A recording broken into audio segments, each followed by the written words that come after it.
existe ainda um entendimento de parte da mídia, ou uma boa vontade para com o Palmeiras. Não, porque luta e tal, mas mudou. Agora a régua do Palmeiras tem que ser igual à régua do Flamengo. A cobrança por futebol não é futebol bonito, é futebol competitivo. O que é futebol competitivo? Você cria chance, você faz gol, você toma poucos gols. Né? Você joga bem, você consegue desempenhar um bom papel. Você joga bem, se impõe, tem a bola, pressiona o adversário. Para mim, isso é jogar bem. Sofre poucos gols, marca os gols, vence os jogos, está jogando bem. E o Palmeiras não foi isso tudo, muito pelo contrário, né? E venceu até numa jogada individual, até do seu jogador mais caro do futebol brasileiro. Ele fez a jogada praticamente toda sozinho. Mas, enfim, eu acho que o campeonato está muito no começo, tem muita coisa para acontecer, são 2 times entre vários outros ainda se ajustando, tanto o Flamengo como o Palmeiras não são equipes prontas, né? Vai ter uma janela no meio do ano que vai ser importante também aí mais para o Flamengo, porque o Palmeiras praticamente já fez as suas compras, né? O Flamengo deve ter chegadas e partidas, deve ter movimentações no seu elenco, para até colocar o elenco mais de acordo com o que pensa a atual comissão técnica e a atual diretoria de futebol, porque o elenco do Flamengo é muito bom, no meu entendimento, são ótimos jogadores, praticamente todos, mas foi um elenco montado ainda pela gestão anterior. Agora, aos poucos, o que eles devem fazer é tentar fazer as mudanças que adequem o elenco ao que pensa, não só o técnico e o chefe dele, o Felipe Luiz e o Boto, porque hoje o Flamengo tem um diretor esportivo, diretor de futebol com um viés técnico. É diferente do modelo tradicional do próprio Palmeiras. O Anderson Barros não tem esse perfil, né? Um cara mais de gestão, de mercado, como era o Marcos Braz, como são basicamente os dirigentes esportivos brasileiros, salvo exceções. E o Boto tem esse outro perfil, ele foi contratado para isso. Então, essas mudanças que deverão acontecer no elenco ao longo dessa próxima janela e em outras, elas entendo que elas são assim, quase que obrigatórias, porque evidentemente, se fossem esses dois, o Boto e o Felipe Luiz, separados ou juntos, montando esse elenco desde o começo, é claro que muitos jogadores não seriam contratados, eles buscariam alguns atletas. Tá rindo, pô. Ô, Benê, e o Flamengo já iniciou a preparação para o jogo decisivo contra a LDU no Maracanã. A gente vai ver a reportagem e na volta o Benê comenta as novidades para essa partida. Rodolfo. O lema no rubro-negro essa semana é vencer. O Flamengo tem uma decisão na quinta-feira em que a vitória é o que mais interessa. O desafio será em casa, pela Libertadores, em que a equipe não anda muito bem. Até agora o time soma 5 pontos e é o terceiro colocado do grupo C, atrás de Central Córdoba e LDU, próximo adversário, ambos com 8 pontos. Para se classificar para a próxima fase, o Flamengo precisa vencer os 2 próximos jogos. Mesmo assim, nessa primeira partida, precisa vencer por 2 gols ou mais para ultrapassar os equatorianos. Temos que demonstrar no campo. Tudo que você falou, você tem razão. Estamos fazendo uma Libertadores ruim. Estamos numa situação onde nós mesmos nos colocamos, né? E a lição não existe adversário na Libertadores fraco. Não existe. Porque se está na Libertadores é por algo. É porque ou foi campeão ou ficou na parte de cima da tabela do seu país. E nós nos colocamos nessa situação e também está nas nossas mãos poder sair dessa situação. A vitória no último sábado deu um gás a mais para a equipe que almeja continuar sonhando alto na Libertadores. E também o destaque de Arrascaeta. O uruguaio foi o autor do gol contra o Bahia. Nos últimos 7 jogos do Flamengo no Brasileirão, considerando os que Arrascaeta atuou, ele marcou 7 vezes e deu 3 assistências. Já na temporada 2025, são 10 gols. Com isso, está próximo de igualar o ano mais goleador pelo rubro-negro. O Flamengo precisa de toda a força de seus jogadores para o desafio. Mas para o jogo, Felipe Luiz já terá o desfalque de Eric Pulgar. O chileno saiu machucado e após exame constatou uma pequena lesão no músculo posterior da coxa direita. O mesmo aconteceu com Alan. Os dois já começaram o tratamento. O substituto de Pulgar deve ser Everton Araújo. O jovem de 22 anos, inclusive, já enfrentou a LDU como titular. Mas o Flamengo terá a seu favor seu 12º jogador para um confronto decisivo do rubro-negro. Precisamos do torcedor na quinta-feira, precisamos do apoio deles para poder reverter essa situação, né? Que a gente quer passar da fase de grupos, queremos chegar nas oitavas, queremos chegar o mais longe possível nessa competição, que é a mais especial que existe a nível de clubes na América do Sul. Então, a missão do Flamengo não será fácil, mas o foco do time é ir com tudo para ficar com essa vaga. Fala comigo, olha só, hoje tem um jogo importante para o grupo do Flamengo, que vai acontecer.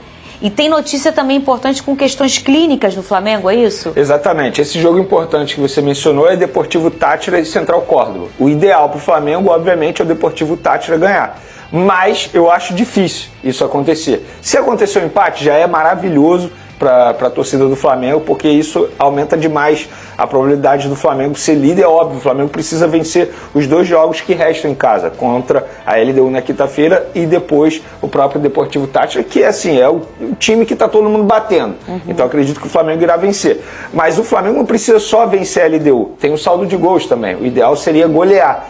Então o Flamengo tem que partir para cima e fazer um placar elástico pensando no saldo de gols, que é critério de desempate nessa fase de grupos da Libertadores. E sobre a situação clínica, a Alce citou ali o Pulgar como ausente, o Alan também está ausente. Você comentou durante a semana, exatamente. Né? E o Flamengo soube hoje também que o Gonzalo Plata também não vai conseguir ficar à disposição e vai para o seu 3º jogo seguido como desfalque por conta de um edema ósseo. Eu particularmente acho um desfalque que preocupa bastante, porque é um jogador que ele estava muito bem no esquema tático do Felipe Luiz, e ele faz várias funções do setor ofensivo.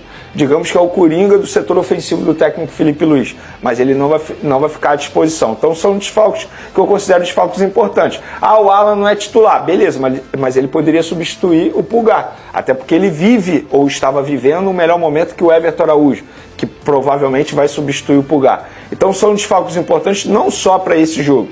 Tem que ver como é que vai ser também para os próximos jogos. O Flamengo tem uma sequência aí extremamente importante, pensando na Libertadores e no Campeonato Brasileiro. Pensando nesse jogo com muitos gols, você acha que o Flamengo pode mudar um pouco o jeito de jogar? A gente já sabe que é completamente já estabelecido pelo Felipe Luiz, né? Pode trocar peça, pode entrar o Pedro, sair o Pedro, entrar o Arrascaeta, time sair o reserva, é sempre... A gente já entendeu que ele tem uma identidade, um CPF ali pro jeito do Felipe Luiz jogar. Mas você acha que ele pode mexer muito mais nas peças para tentar dar um poder de finalização? Ou aquele toque que ele dava, que você trouxe essa informação aqui pra gente, vamos chutar na boa.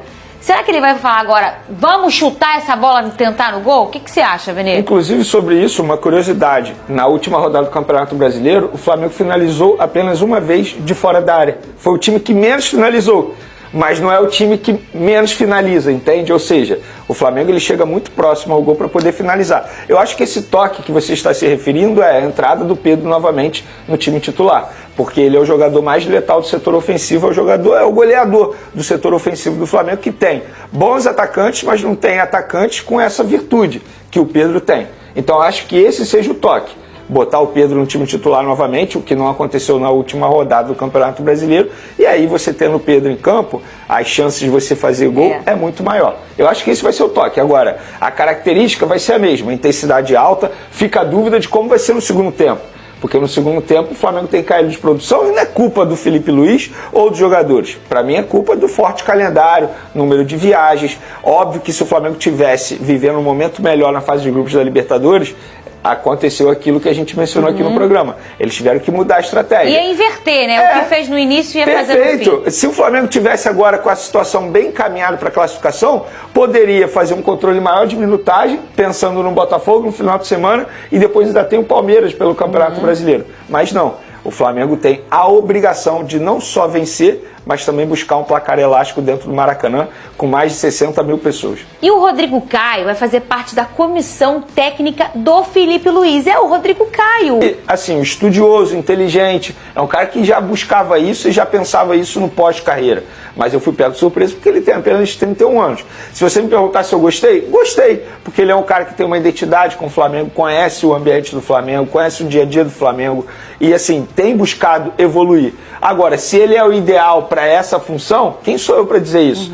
Ele é melhor que o Daniel Alegria, que estava lá e que o Felipe Luiz vivia elogiando quando o Flamengo estava indo muito bem em jogadas aéreas, que era a função do Daniel Alegria, porque era ele que treinava a jogada aérea no esquema tático do Felipe Luiz. Quem sou eu para dizer isso? Se ele é melhor ou pior? Agora, o Rodrigo Caio, por que eu vou ser contra a chegada de um cara como esse, que tem muitos títulos com a camisa do Flamengo, uma identidade muito grande com a torcida do Flamengo? Por que eu vou ser contra? Se o Felipe Luiz quis o contratá-lo, se o José Boto quis o contratá-lo, é sinal que ele tem requisitos para poder assumir essa função.